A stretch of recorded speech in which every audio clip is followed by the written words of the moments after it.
Aquarius workshop, letting go of false needs.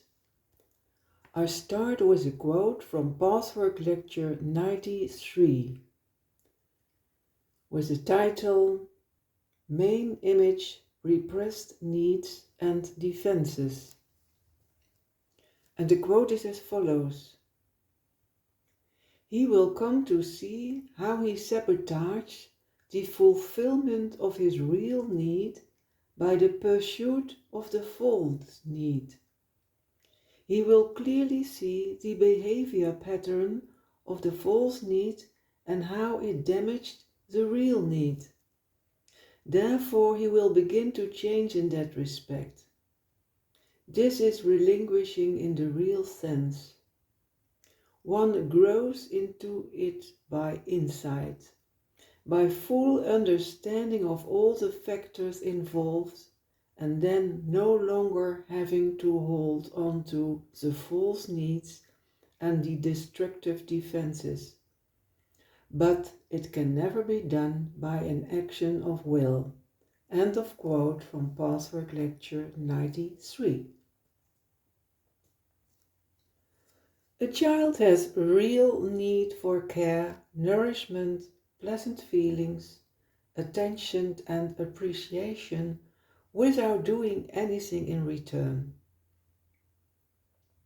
The child experiences pain when those needs are not met, and he believes in the illusion that the pain will go away if he gets everything he has missed, even if that is years later.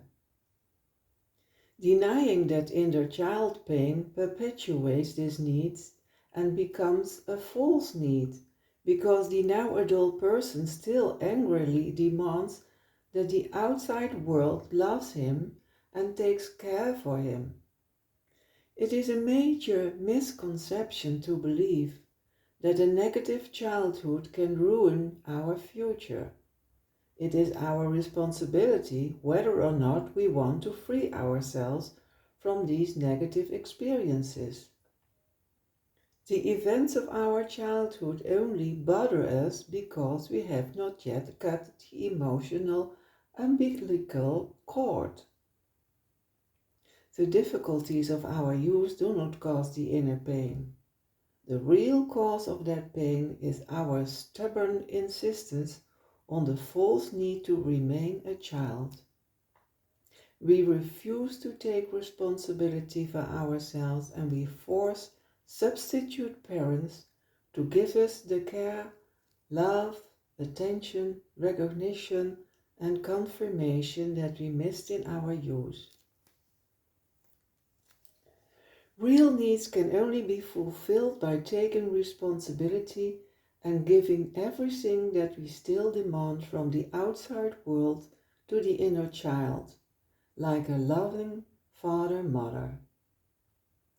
Needs are energies composed of active and passive forces. When there is a real need, the active and passive forces flow harmoniously through the right energy channels.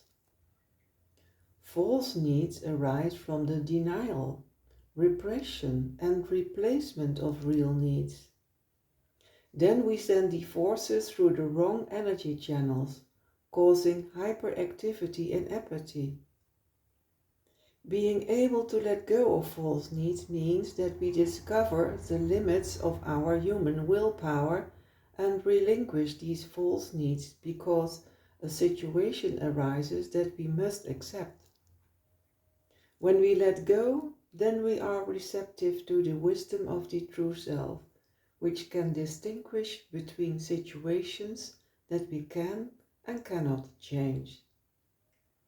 In this workshop we will explore with a loving curiosity 3 fundamental themes of the Pathwork Lectures regarding the letting go of false needs.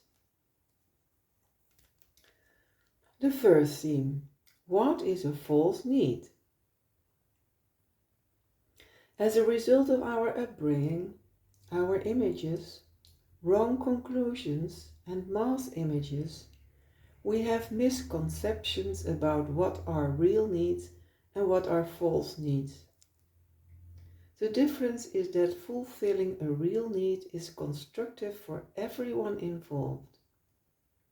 The fulfillment of a false need provides only superficial and temporary satisfaction, and it is often at the expense of someone else or at the expense of a real need. False needs arise from the denial of real needs.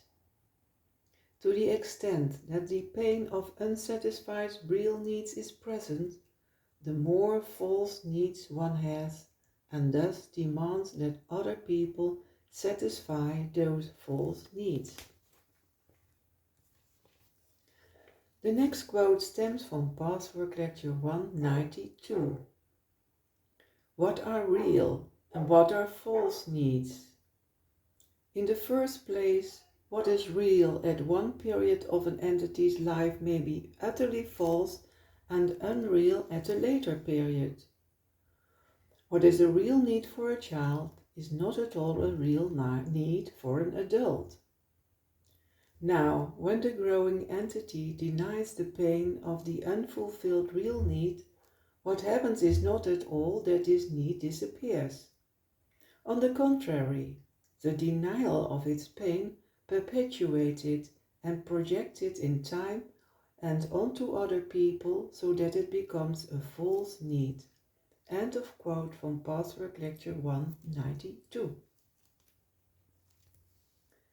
The second theme, recognizing the no to real needs. The stronger the no is to a need, the more compelling the false need or the unconscious real need becomes, and the more powerfully we fight against ourselves and project this painful fight onto the outside world. Awareness of this painful, destructive struggle makes it possible to distinguish between the real needs of the true self and the false needs of the idealized self-image. This allows us to pursue the fulfillment of real needs, which automatically reduces the pursuit of false needs. The next quote stems from Pathwork Lecture 92. Only as you learn to maturely go about fulfilling the healthy, natural needs will you, and to that degree, become capable of giving up the false needs. You cannot even initiate the attempt to forcefully stamp out these false needs. It would do no good. All you can and should do is become aware of them, on the one hand, while on the other, gradually learn to do what is realistic and adequate in order to fulfill the real needs. This in itself will automatically make the false needs disappear. First, slowly, their intensity will diminish, but gradually they will disappear altogether as real fulfillment comes to you out of your own healthy inner and therefore also outer activities. The false needs, even if here or there gratified, leave you empty and dissatisfied. End of quote from Pathwork Lecture 92. The third theme, recognizing real needs. When we are alienated from ourselves, we do not experience any emotional needs. We must first become aware of our false needs before we have the strength, courage and humility to understand real needs. Unmet false needs, which we mistake for real needs, create fear or compulsion. The real needs are, first, the need to receive, love, understanding, closeness to others, the creative fulfillment of our talents. Second, the need to give, love, compassion, the desire for contact with others, find it more important to understand others than being understood. Selfless service. The last quote stems from Pathwork Lecture 95. Once you have reached the strength, courage, humility, determination, and the reality to face your real needs, to receive and to give out, and you can stand the temporary frustration, you have reached a much greater area of your real self than you may think.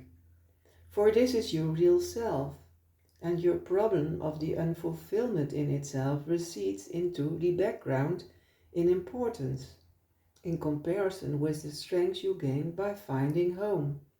The stranger finding home within the reality of the core of his being. End of quote of Pathwork Lecture 95. I wish you peace and all the best. Thank you.